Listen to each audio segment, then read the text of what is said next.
Combining Sentences 1. Conjunctions and Punctuation. A podcast webcast for BCC iTunes U by George Weinschenk. Conjunctions. Many of us learned while watching television as children that the easiest method for joining sentences or independent clauses is the conjunction. Coordinating conjunctions, subordinating conjunctions, and conjunctive adverbs. Conjunction junction, what's your function? The conjunctions that we were first exposed to during this Schoolhouse Rock cartoon are and, but, and or, which, if their reputations are correct, will get you very far. These conjunctions are called coordinating conjunctions and belong to a longer list of 7: and, but, or, for, so, nor, and yet. We learned to use these coordinating conjunctions to combine short sentences into longer, more sophisticated thoughts. I do not like my brother, I love my cat, became, I do not like my brother, but I love my cat. Notice that a comma should appear immediately before the coordinating conjunction when it is used to join two independent clauses. A subgroup of coordinating conjunctions are those that work together in pairs, like either or, neither nor, or not only and but. If you choose to combine sentences with correlative conjunctions, don't forget the comma between them. Not only did you bring your book to class, but you read it aloud to the rest of us. As we grew into more sophisticated writers throughout high school, we discovered a number of descriptive words that we could use to combine sentences. Because, since, and though.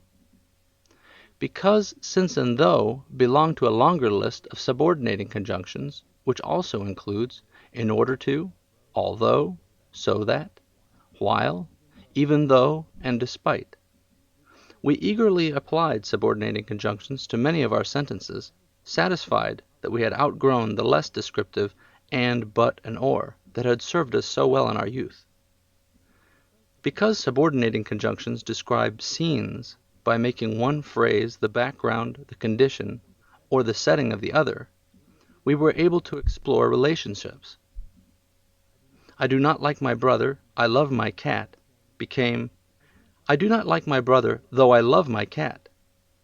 Notice that a comma usually appears between the two independent clauses in order to help readers to scan the sentence quickly, but that the comma is not required. One of the features of these subordinating conjunctions that makes them useful for varying sentence structure is that they do not have to appear between the two independent clauses. The subordinating conjunction can also appear before both clauses. Since we can write, I love my cat, though I do not like my brother, we can reverse the two phrases. We can thus write, though I love my cat, I do not like my brother. Notice that the comma between the two independent clauses is required when the subordinating conjunction appears at the beginning of the sentence. Subordinating conjunctions are more sophisticated and desirable in writing because they explain the relationships between independent clauses in a way that coordinating conjunctions would not. I had a headache and I went to the doctor does not explain why the two independent clauses appear in the same sentence, even though we might guess at the reason.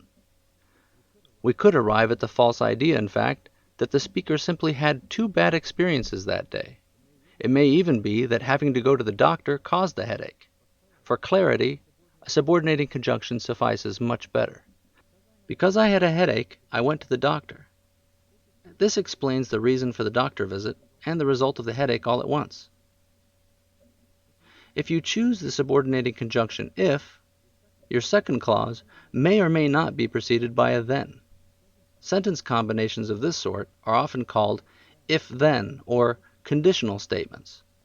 If I were a cowboy, I would be a happy man. Can be restated as, if I were a cowboy, then I would be a happy man. This second construction works best especially if the first condition is binding, if only being a cowboy could make you happy. At any rate, the two clauses can appear in either order. For example, if you eat all of your peas, then you will be allowed to have ice cream, can become, you will be allowed to eat ice cream if you eat all of your peas. If you choose to use if to begin your second clause, then you can forget about the then entirely. At some point during high school, we learned that we can substitute more sophisticated sounding words for the list of coordinating conjunctions. And becomes additionally, also, furthermore, or plus, while but becomes however, still, or rather, and so becomes thus, therefore, consequently, or then. Though more sophisticated sounding, these words may be too formal for most situations. To these single-word conjunctive adverbs, we can add transitional phrases that function exactly like conjunctive adverbs. On the other hand, for example, secondly, in the first place, in spite of, the list of conjunctive adverbs and transitional phrases can seem endless. Conjunctive adverbs as a whole are more sophisticated terms than their coordinating counterparts, but they leave the reader with some of the same confusions that occur in the example of the headache above. Consider the following example. I bought a watch and I got a good job. This might sound more sophisticated when written, I bought a watch, additionally I got a good job. Notice that a comma must follow the conjunctive adverb. Only the conjunctive adverb then breaks this rule. Additionally, a semicolon should appear between the two independent clauses. This is the correct way to use conjunctive adverbs, though informally some writers choose to omit the semicolon. The problem with such a casual omission, however, is that the conjunctive adverbs are a formal means of expression. A clearer method of joining these two ideas would be to go back to the subordinating conjunctions to explain the relationship between them. I bought a watch because I got a good job, or I got a good job because I bought a watch.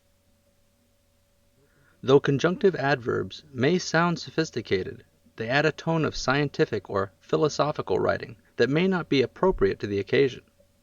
If you were to say at the dinner table, please pass the butter, additionally, I will be needing the butter knife, you may end up receiving the butter knife between your ribs for sounding so cold and clinical. You can always use punctuation to combine sentences. For this purpose, semicolons, colons, dashes, and parentheses are ever on standby awaiting your next experiment.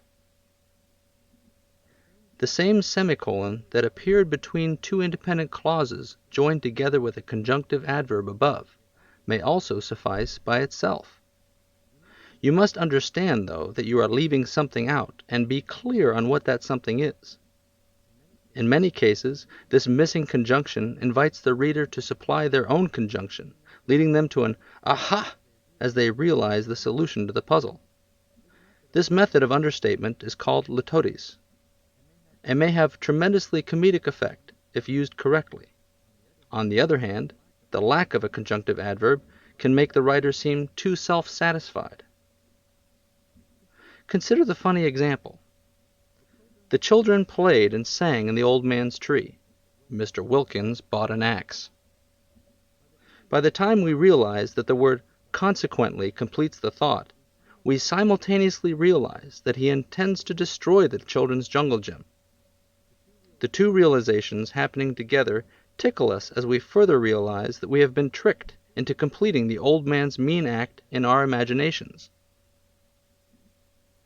A less funny example shows that this technique can be too easily misused. The oranges filled the bag could not take another. There is no additional insight to be had from realizing that the missing word might be additionally. Therefore, this technique should be used sparingly.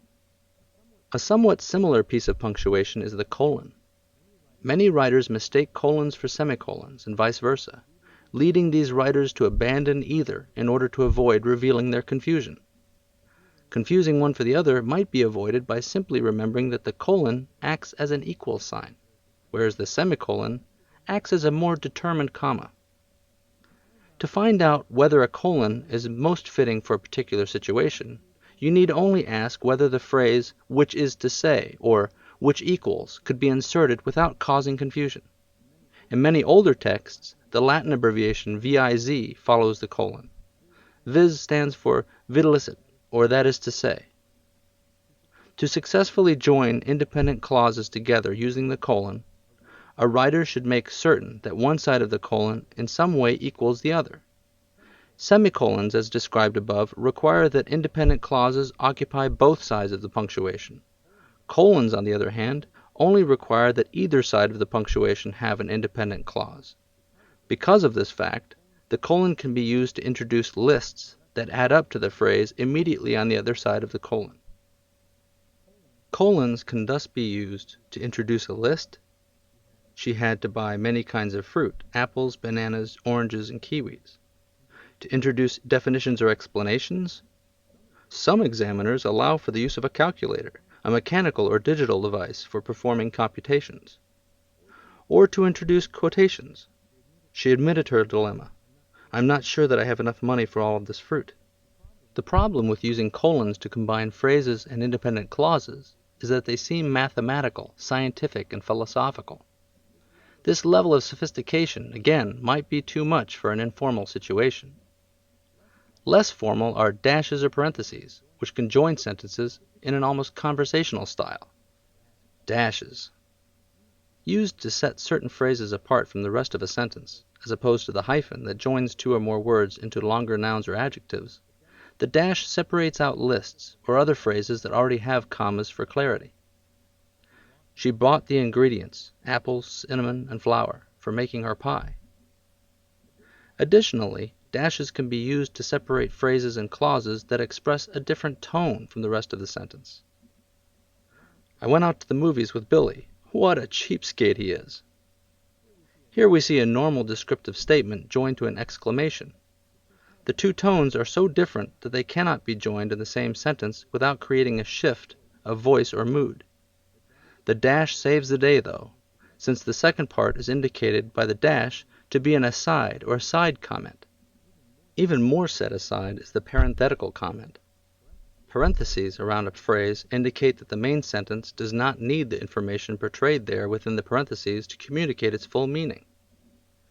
I went out to the movies at a theater that only plays sci-fi adventures with Billy. The parenthetical comment contains material that might be considered a footnote to the surrounding text. The details of the movie theater's showing policies are extra information that may not be relevant to this writer's story. Notice that neither parenthetical comments nor sections of text separated with dashes need to contain independent clauses, though they may. This concludes part 1 of our discussion of methods of combining sentences. In the next webcast, we will consider combining sentences with dependent clauses and phrases, such as appositives, relative clauses, prepositional phrases, participial phrases, and absolute phrases.